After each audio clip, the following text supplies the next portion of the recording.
and my concentration is primary. Uh, I want to do an activity for a wordless book, and the name of this book is called Flotsam, and it is by David Wisner. He is the illustrator. The activity would be the children would write words to the story. But in that exercise, I will incorporate the 6 modes of language arts, which is listening, talking, reading and writing, and viewing, and uh, visually presenting.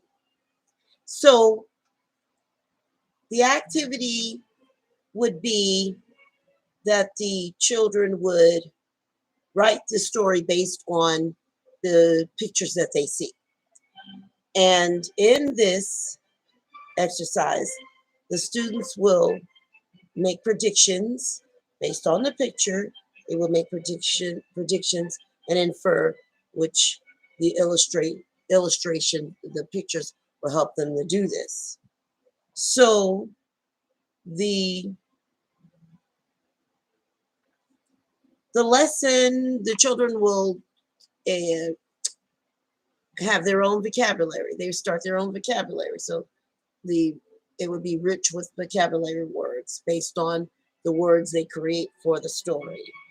The activity ideas, they would learn the beginning, the middle, and the end, and they will create an order or series of events or a pattern, practicing sequencing and of course, chronological order based on the pictures. They will name the characters, the settings, the plot, and then they would even write a conflict. What is the conflict in the story? But in a story form, writing form where it flows. But the conflict would have a solution. They would also, uh, based on the story, they would have a theme, and then they would have a moral to the story or values. Symbolisms will be named, and their point of view and perspective and the ending. So they understand and develop the emotions based on the pictures. They develop the characters. They name the characters, give a personality of the character, and the character could be a crab based on the story. Let's talk about the flotsam. Basically means the wreckage, and they would build upon. I will build upon this. They would look up the word themselves so they can figure out what the story is about, and of course, looking at the pictures. Flotsam is a wreckage of a ship and its cargo found floating or washing the shore.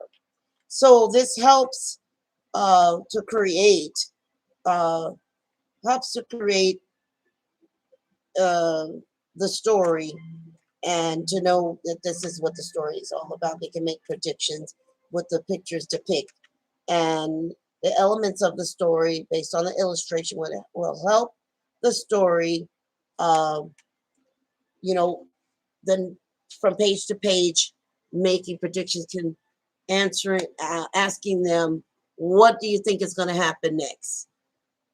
So they would, of course, design the plot for each page. They would practice writing that, and they would use sticky notes to create conversation dialogue between characters, conversation, and then they will present the book using their own, of course, they've written their own words, and they basically, read the story. So let's look at some pages of the story. I forgot to put this on. Hopefully I was loud enough.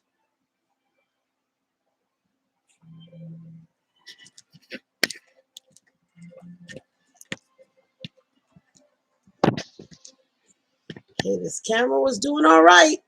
Now the camera's flopping down.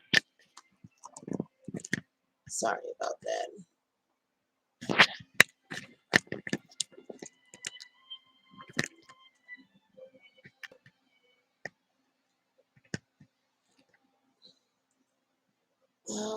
Let's see.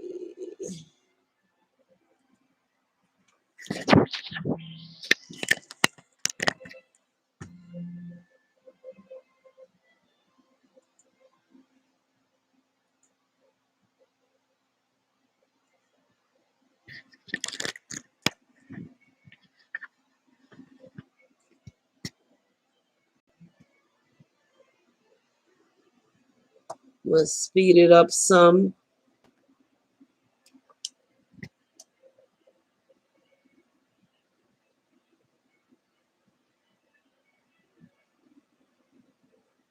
So there we have it. There would be words that actually in the interface on the cover of the book give students ideas.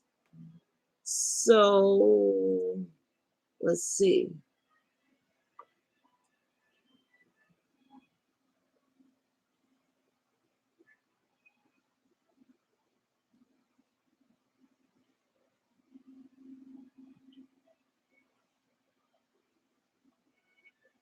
So he gets uh, knocked down by a wave, and then the camera comes comes ashore. Melville, that's what it says. This is a form of calligraphy, and that is Arthur of Moby Dick. Underwater camera, it says. So let's see. Barnacles are on the camera.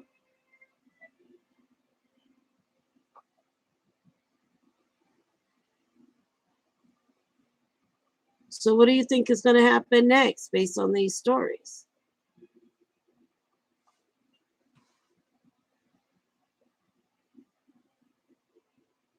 He might take it to a place to get it developed.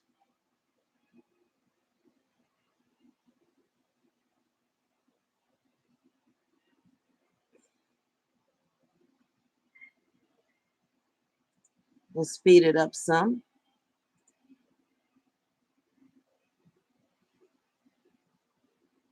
The sea turtles.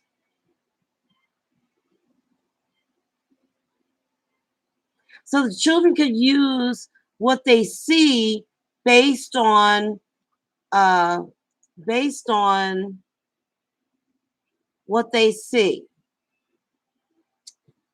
and they could write the story based on what they see.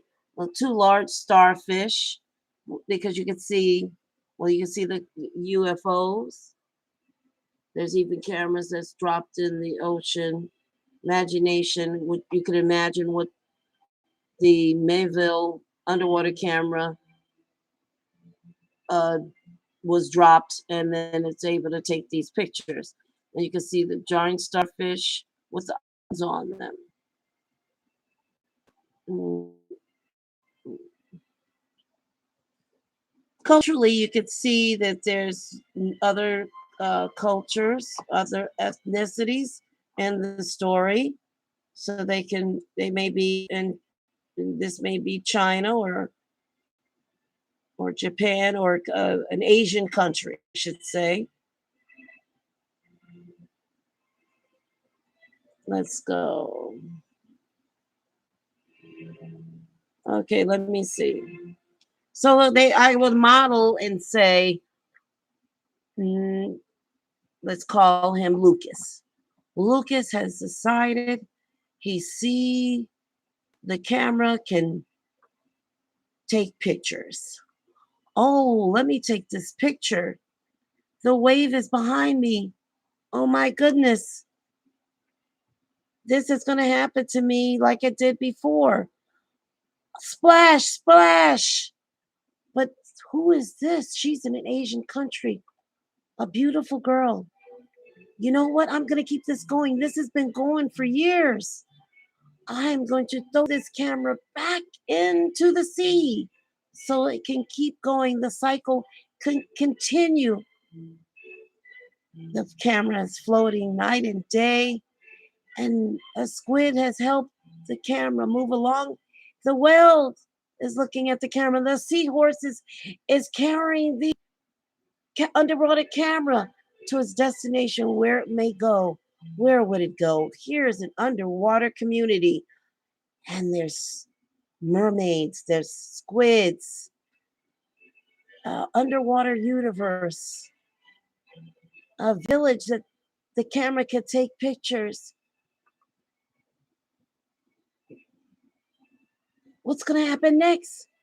Oh, now it's the camera's going further, and now it's been carrying by a stork, or dolphins are taking it, and now it's ended up, and you can see a Japanese wave, and now is in Japan, and then Antarctica, maybe Hawaii, and maybe the island of Saint Lucia.